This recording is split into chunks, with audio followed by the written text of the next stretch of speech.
Micro economics में concept of supply, supply और demand में बहुत ज्यादा सिमिलैरिटीज हैं, तो प्लीज घर जाके रिवाइज कर लेना। हाफ एन आवर में डिमांड रिवाइज हो जाता है, छोटा सा इजी से चैप्टर था, हेल्प करेगा, आपको काम आएगा।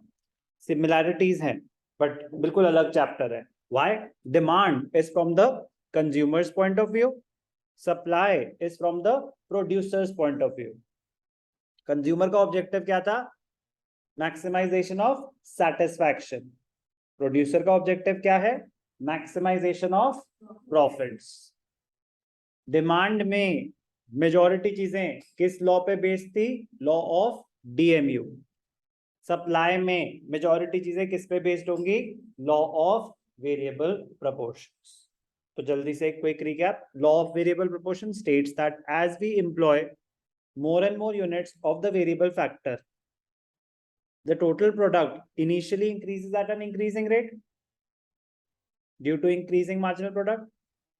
Then it increases at a diminishing rate due to decreasing marginal product, reaches its maximum when marginal product is 0, and then it starts falling, the total product, when the marginal product is negative. Law of variable proportions कि initially आपका total product increasing rate पे बढ़ता है, आपकी efficiency बढ़ती है, फिर maximum पहुंचती है और फिर एफिशिएंसी गिरनी शुरू हो जाती है, तो total product increases at a diminishing rate and eventually it starts falling.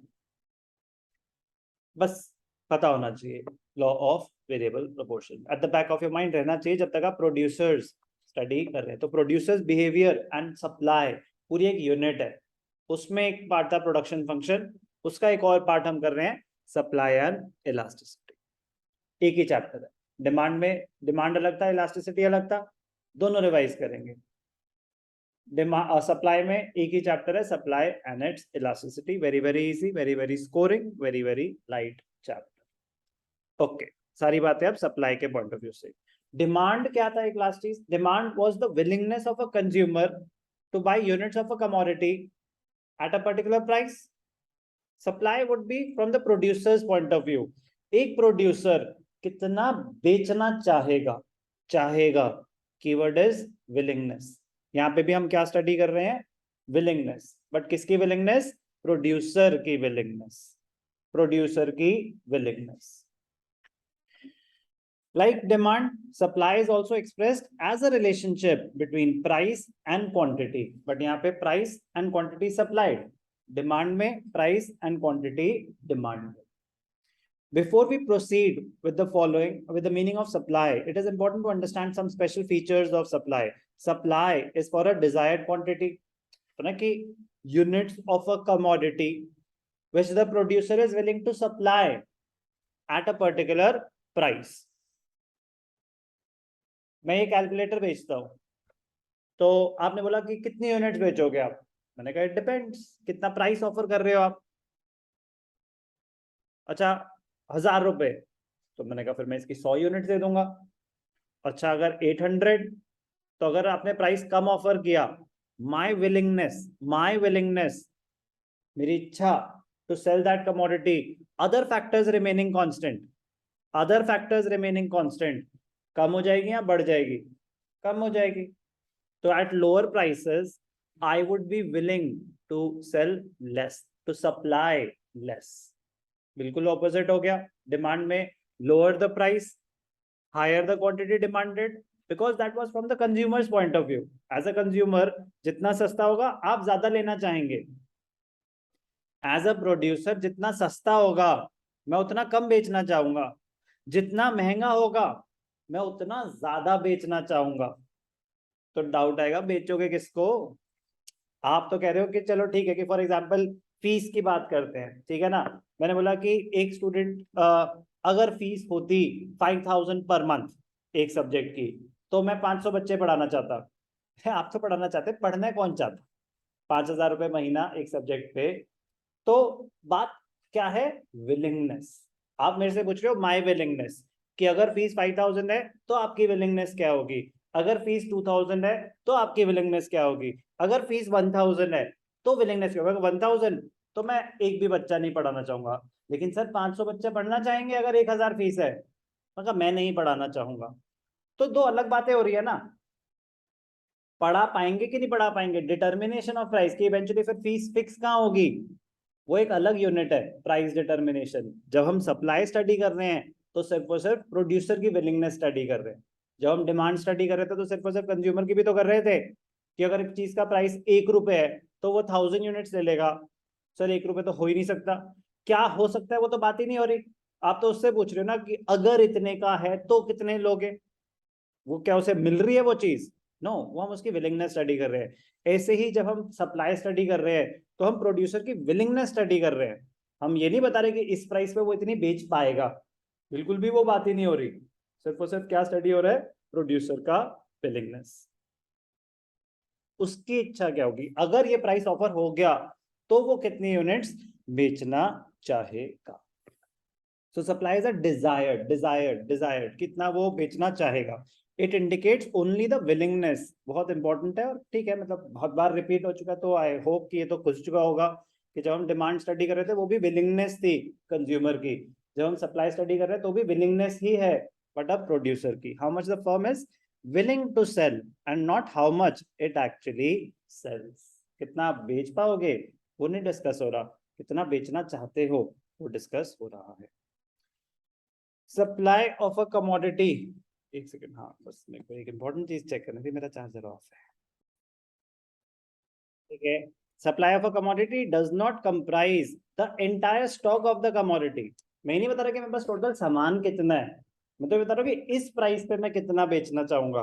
इसका मतलब ये नहीं कि मेरे पास सीट्स इतनी है, वो जितनी मर्जी हो सकती है, मैं स्टॉक की बात ही नहीं कर रहा।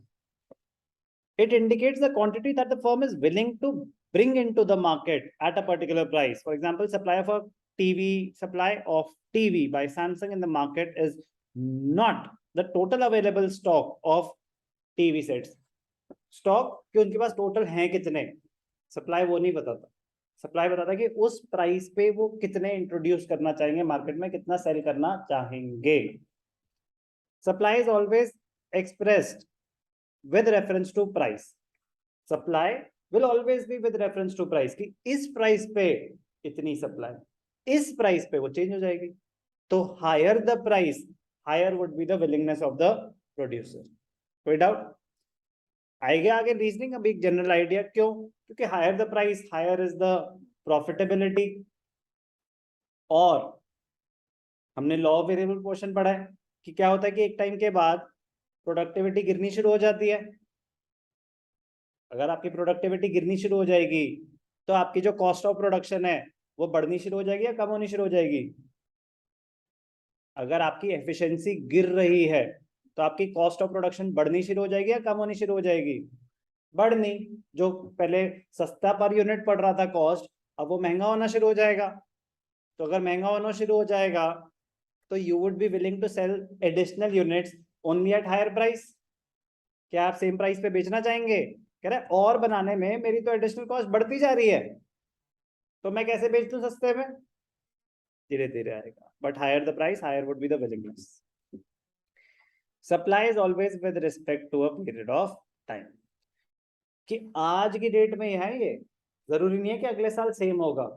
तो डिमांड भी it is with respect to a period of time, supply is also with respect to period of time. Supply is the quantity which the firm is willing to supply during a specified period of time, day, week, month or a year.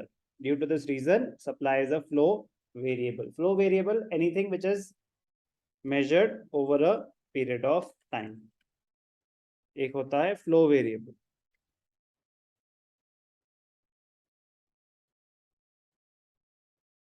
Any variable which is measured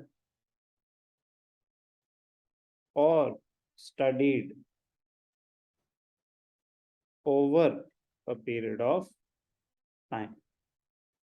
Over a period of time with respect कि आपकी supply, कह रहे offer कब तक valid है, कह रहे 1 महीने के लिए, 6 महीने के लिए, विद रिस्पेक्ट टू टाइम है। ये नहीं कि इस प्राइस पे इतना बेचना चाहूंगा तो आप 1 साल के बाद भी आ जाओगे, जब तक मैंने इसको ऑफर नहीं दिया था तो उस टाइम का ऑफर है ना। आप समझ आए? General discussion.